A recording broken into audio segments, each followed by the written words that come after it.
warahmatullahi wabarakatuh.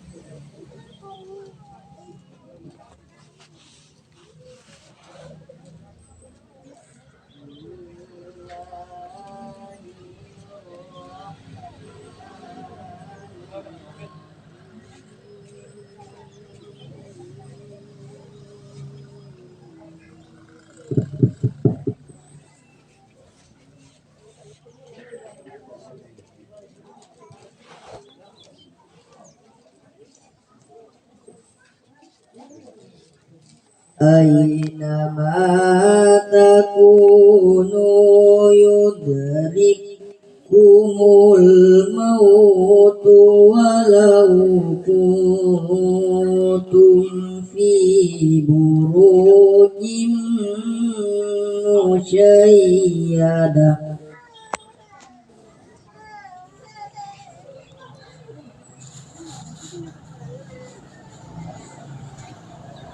Wa in tusibhum hasanatun yaqulu hadhihi min indillah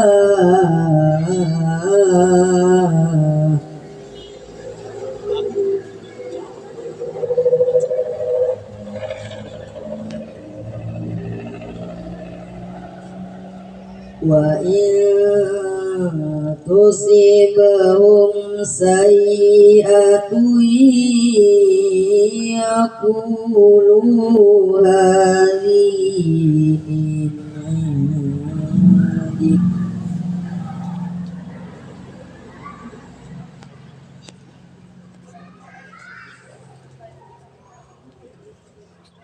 Qul kullum min indillah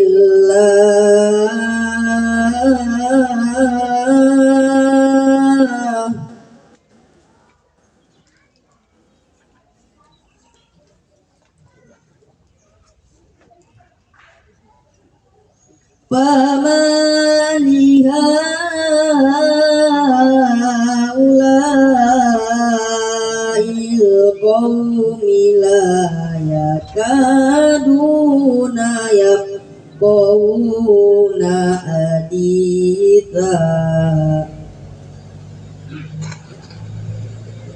famali haula'il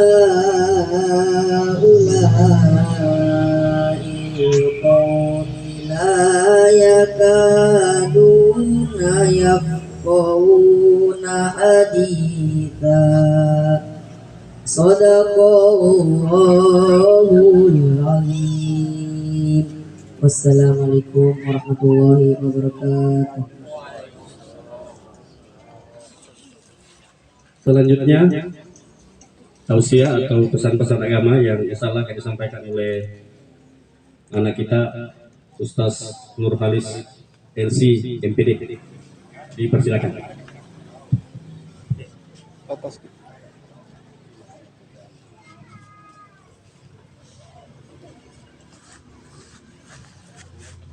Bismillahirrahmanirrahim.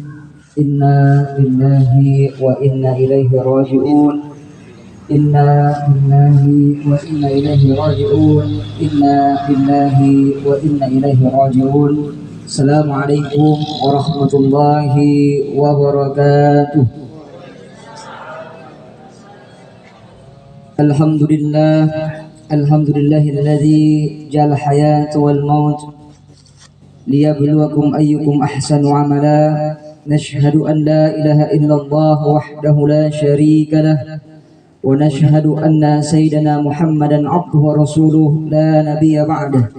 Salatan wa salaman daimain ala habibina wa syafi'ina wa maulana Muhammadin sallallahu alaihi wasallam wa ala alihi wa ashabihi wa man tabi'ahum bihsan ila yaumiddin, amma ba'd. Yang saya hormati Bapak Camat Kecamatan Burau, yang saya hormati Bapak Camat Kecamatan Sukamaju yang sempat hadir pada pagi hari ini, yang saya hormati Kakanda Haji Mursaha, yang saya hormati para orang tua saya, rumpun keluarga, tokoh masyarakat, tokoh ulama, tokoh agama dan lain sebagainya, yang insya Allah semuanya akan diberikan pahala oleh Allah karena kehadirannya berbagi duka pada pagi hari ini. Walaupun kita dirundung ataupun kita telah mengalami sebuah musibah atau ujian dari Allah, dengan nampaknya di hadapan kita tanda kekuasaan Allah, yaitu kullu nafsin dha'iqatul maut, semua yang bernapas pasti akan meninggalkan dunia yang fana. Namun jangan pernah kita lupa untuk bersyukur kepada Allah Subhanahu wa taala, karena kebahagiaan dunia ini dan kebahagiaan di akhirat kelak tidak bisa kita miliki kecuali kita pandai bersyukur, menjadi abdun syakur, menjadi hamba yang pintar bersyukur. Itulah mereka yang bahagianya dunia dan akhirat. Begitu juga salawat bersalam mari kita kirimkan ke baginda Rasulullah Muhammad sallallahu alaihi wasallam. Rasulullah junjungan kita. Rasulullah adalah contoh dan suri tauladan bagi kita semua sebagai umat Islam. Maka alangkah hinanya kita ini sebagai umat Islam jikalau kita tidak pernah bersolawat kepada baginda Rasulullah Muhammad SAW. Jamaah takziah, rumpun keluarga yang sama-sama berbagi duka.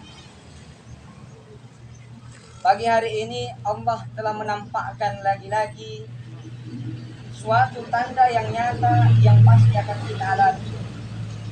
Yang muda akan mengalami, yang tua akan mengalami. Semua manusia yang bernapas, semua manusia yang bernyawa atau makhluk yang memiliki napas pasti akan mati. Namun kembali saya ingatkan sebuah hadis baginda Rasulullah, "Ma min mu'minin yu'azzi akhahu bi musibatihi illa kasahu Allahu min hilal karamati yaumal qiyamah." Saya ingatkan sebuah hadis yang mana Rasul pernah bersabda, tidak adalah bagi seorang beriman yang bertakziah kepada saudaranya yang lain yang telah didapati ujian, kecuali Allah memakaikan mahkota kemuliaan pada hari kiamat. Maka tanda takziah kita ini, saya kira itu adalah betul-betul Allah semua sudah mengatur adanya kematian, bukan hanya bagi keluarganya yang berduka, tetapi bagi kita juga, masyarakat, sahabat, sanak keluarga besar maupun teman. Ada skenario Allah yang luar biasa dalam hal ini. Saya pernah mengalami hal seperti begini, dan saya paling tidak teringat dengan hal itu, apalagi yang meninggalkan kita ini. Beliau terkenal orang yang sabar. Saya mulai sanawiyah, Bu. Mulai saya sekolah di Bogor, ketika pulang kalau dapat ceramah di Kecamatan Burau, di Masjid Lepa-Lepa ini, beliau selalu yang mempersilahkan saya, bahkan untuk imam beliau selalu menyuruh saya. Tidak pernah saya ketemu beliau kecuali senyum, tidak ada bicaranya sedikit. Bahkan bisa saya katakan hari ini saya menjadi orang seperti begini berkat doanya beliau. Kenapa saya katakan sedemikian rupa? Tidak pernah saya akan lupakan ini. Setiap saya ketemu beliau di masjid, beliau mengatakan, "Nak, mudah-mudahan engkau kaum ini mencaji ulama, mencaji ustaz." Beliau selalu mendoakan saya seperti begitu. Makanya saya bilang saya bisa berbicara. Saya kira ini berkat doanya beliau juga. Bukan hanya doanya orang tua saya, tapi doanya beliau juga. Kita betul-betul merasa kehilangan, Pak. Beliau ini kalau mau dibilang husnul khotimah, saya kira sudah husnul khotimah. Beliau kalau mau kita bicarakan tentang bagaimana kehidupannya, saya kira kebaikan terus yang akan kita ingat. Kenapa tidak? Boleh kita tanya pada diri kita sendiri. Banyak orang yang menghabiskan uang ratusan juta hanya untuk menjadi calon anggota DPR. Banyak orang yang menghabiskan uang miliaran juta untuk menjadi bupati, pemimpin. Tapi tidak ada orang yang mau mendaftarkan dirinya untuk menjadi imam masjid. Terbukti, Pak. Masjid-masjid kita banyak, tapi yang menjadi imamnya selalu adalah orang-orang yang sudah tua. Bahkan imam-imam ini lama bekerjanya. Tak memikirkan gaji, tak memikirkan honor. Yang ia mikirkan adalah datang waktu azan, cepat-cepat berangkat ke masjid, biar orang-orang umat Islam yang berada kesibukannya semua dengar dengan waktu sholat ibadah. Dan ini kalau kita bilang ahli surga, saya kira ini syahadtu bi annahu ahli surga. Saya bersaksi bahwa beliau ini ahli surga. Kenapa tidak? Tadi dibacakan oleh Kakanda protokol. Beliau almarhum yang meninggalkan kita ini hampir separuh hayatnya beliau habiskan waktunya di masjid. Sedangkan kita tahu orang yang meramaikan masjid adalah pahalanya di sisi Allah tidak usah diminta-minta, semua akan didapatkan daripada apa yang ia tidak sangka-sangka. Namun pertanyaannya sekali lagi saya berbicara pada kesempatan pagi hari ini bukan untuk beliau tapi untuk kita semua. Kita yang masih hidup ini, apakah bisa kita mengikuti jejaknya almarhum? Saya ketika meninggal ayahanda saya malam hari, subuh saya kumpulkan adik saya katakan sama adik saya, Bapak ayahanda, tempatnya sudah istimewa. Sekarang pertanyaannya kita anak-anaknya bisa nggak mengikuti jejaknya beliau? Beliau yang hadapan kita ini, yang telah berpulang ke rahmatullah, ke pangkuan Allah, telah pulang kampung, Pak. Karena kampung kita semua adalah di sisi Allah. Beliau yang musafir kemarin selesai perjalanannya yang sementara di dunia, kembali ke pangkuan Allah. Saya kira pertanyaan yang mendasar yang harus kita pahami, bisa enggak kita yang masih hidup ini meneruskan perjuangan daripada almarhum yang meninggalkan kita? Hati-hati bapak-bapak, ibu-ibu rahimakumullah, kumpul keluarga semua. Fungsi kita diciptakan oleh Allah cuma ada dua. Wa ma khalaqtul jinna wal insa illa liya'budun. Apa yang pertama, Allah tidak pernah menciptakan jin dan manusia kecuali untuk ibadah kepada Allah Subhanahu wa taala. Ingat baik-baik, tugasnya kita hidup di dunia ini untuk beribadah kepada Allah. Apa yang akan kita bawa ke dunia?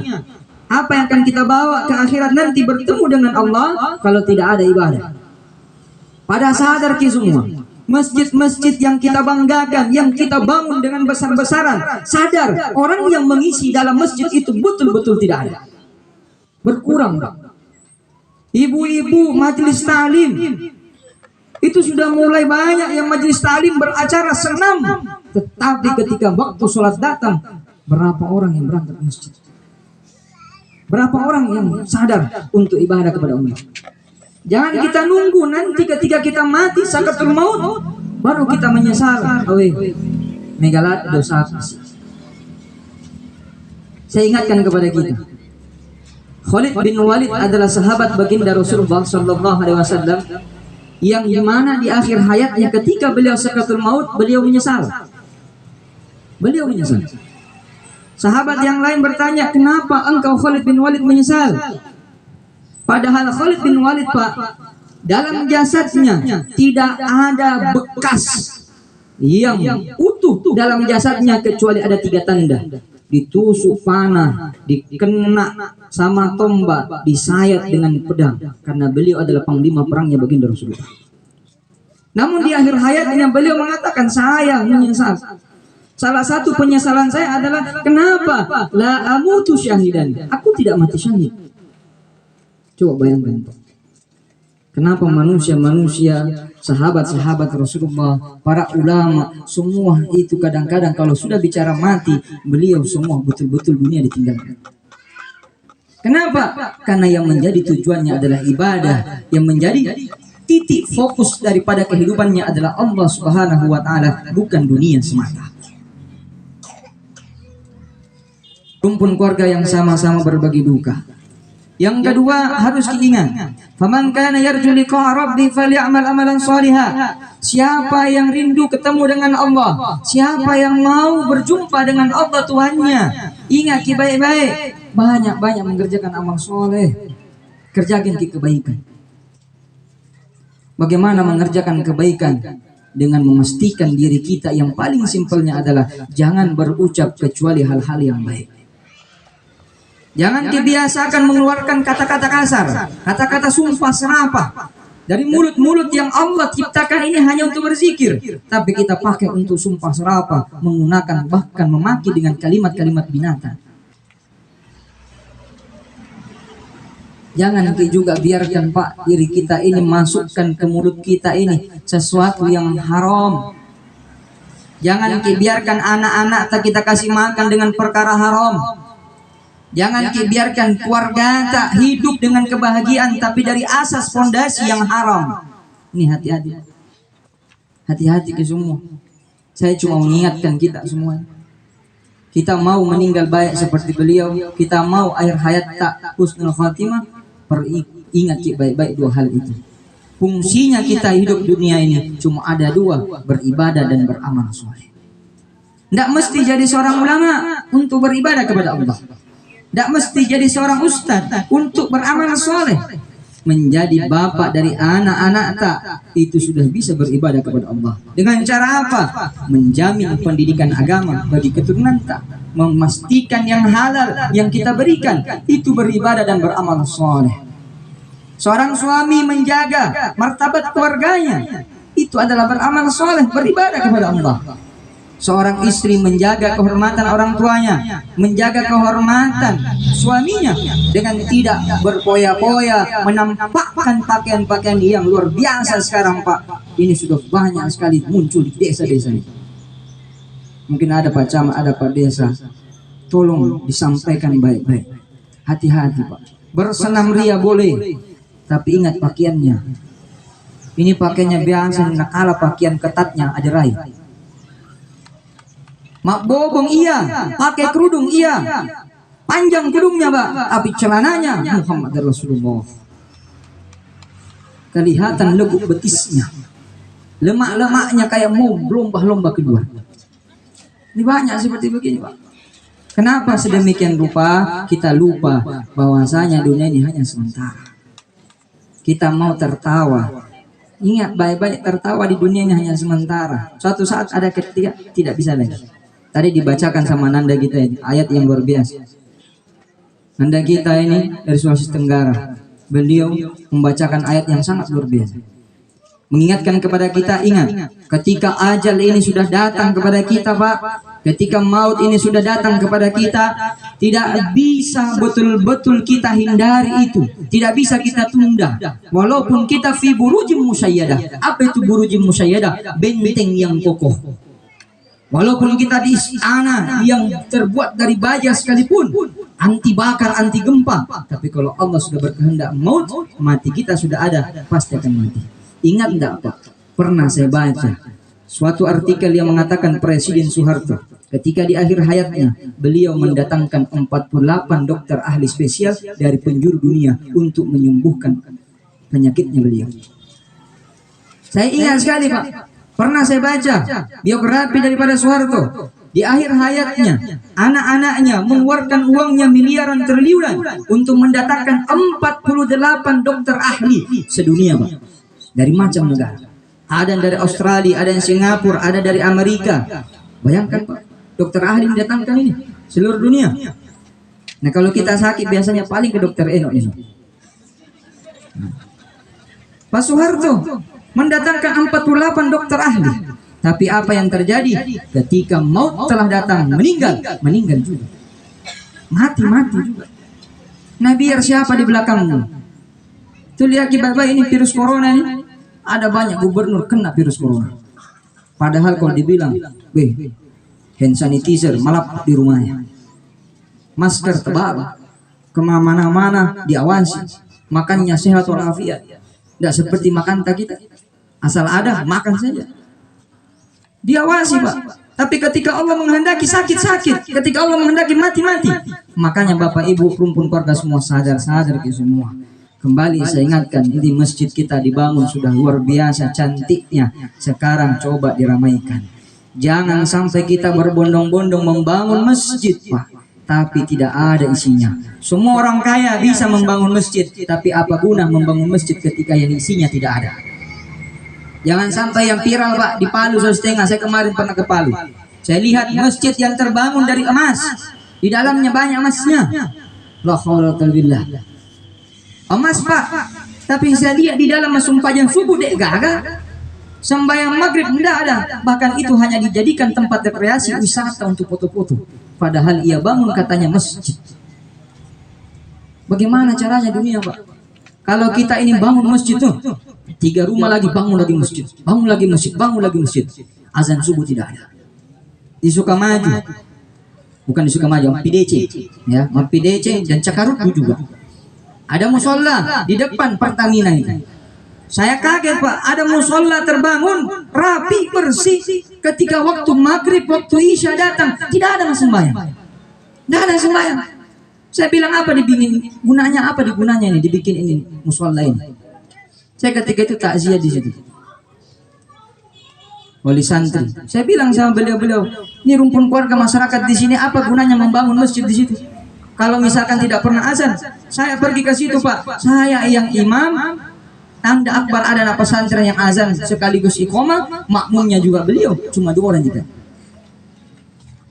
Bayangkan, Pak, buat apa kita bangun masjid tempat ibadah ketika kita lupa kepada rukun dan syaratnya? Ingat baik-baik, usis salat taqwa. Itu dibangun atas ketakwaan untuk ibadah kepada Allah, bukan untuk kesumbangan. Menjadi camat, menjadi presiden, menjadi bupati, menjadi pak desa, ingat baik-baik. Jangan cuma ingat dunianya saja. Ada amanah. Kata Nabi, hal yang paling berat sakilun fid dunia. Yang paling berat di dunia itu adalah amanah. Bukan mobil, kontainer, amanah paling berat. Makanya ketika kumpul keluarga saya katakan, saya tidak mau jadi pimpinan pesantren. Saya tidak mau. Tapi rumpun keluarga mengatakan, kamu bilang. Saya bilang saya tidak mau. Pertama kali saya tidak mau. Sampai sekarang pun kalau ada yang menggantikan silakan. Takut khianat akan amanah. Ngerti, Pak? Kalau dalam satu pesantren ada yang kena salah, saya pertama kali nanti yang dimintai pertanggungjawabannya. Bagaimana kalau jadi bupati? Bagaimana kalau jadi presiden? Satu negara ada yang kena salah, ada yang terzolimi. Bagaimana kita nanti bertemu dengan Allah? Maka bapak-bapak, ibu-ibu rahimakumullah, namun yang diberikan amanah, pastikan diri dalam beribadah. Keluar dari rumah, niat bekerja karena Allah, bukan karena yang lain. Membantu masyarakat tanpa pilih kasih, jangan memandang bulu. Sebagaimana yang beliau amalkan. Beliau ini kalau bisa dikatakan ulama, bisa barangkali dikatakan ulama karena hidupnya di masjid dan tidak pernah meminta banyak-banyak hal. Bapak-bapak, ibu-ibu rumpun keluarga rahimakumullah. Oleh karenanya saya ingatkan terakhir kembali, ini almarhum adalah orang yang baik. Saya bersaksi beliau ini adalah orang baik. Sekiranya mudah-mudahan almarhum ini kalau ada salah, Pak, ada kesalahan, karena memang manusia ini banyak salah. Anak cucu Adam itu banyak salah. Kalau ada salahnya, tolong dimaafkan. Kalau ada kesalahan, ada kekurangan, tolong dimaafkan. Namun saya yakin kita semua sebelum mintai maaf, saya kira sudah memaafkan. Karena beliau ini luar biasa jasa-jasanya. Mudah-mudahan kita semua yang hidup ini bisa mencontohi jejak dakwah beliau, jejak pengorbanan beliau, jejak kedisiplinan beliau dalam beribadah dan menyembah kepada Allah dan beramal soleh. Sehingga mudah-mudahan kita yang hidup ini, saya khususnya, kita pada umumnya, semuanya meninggal dalam keadaan husnul khatimah. Amin, amin ya robbal alamin. Berjumpa kembali bersama almarhum, bersama orang kita cintai, orang tua kita ini. Berjumpa kembali kita di surganya Allah dalam keadaan ridho dan takwanya Allah Subhanahu wa taala. Amin, amin ya robbal alamin. Terakhir kita kirimkan Fatihah untuk almarhum, kita khususkan. Mudah-mudahan dengan bacaan Fatihah ini dapat meringankan segala beban perjalanan beliau, dimudahkan perjalanannya untuk ketemu dengan Allah Rabbuna Mudah-mudahan dengan bacaan Fatihah ini dan fadilah Fatihah ini dapat menambah segala amal-amal beliau sehingga beliau menjadi ahli jannah. Yardahullahu an rabbih. Allah betul-betul mencintai dan ridho kepadanya sebagai Tuhannya. Amin amin ya rabbal alamin. Ala hadhihi niyyah as-salihah naqra al-Fatihah. Alhamdulillah.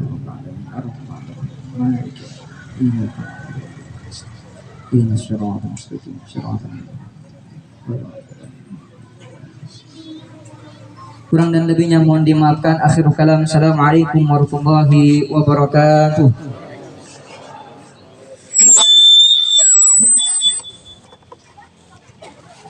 Bapak Ibu hadirin yang kami muliakan, jadi sebelum kita acara pelepasan, kita sama-sama mendengarkan dulu sambutan oleh yang mewakili rumpun besar keluarga. Kalau saya tidak salah, adik ketiga dari almarhum Bapak Dr. Andos Haji Musawir. Kepada beliau dipersilakan.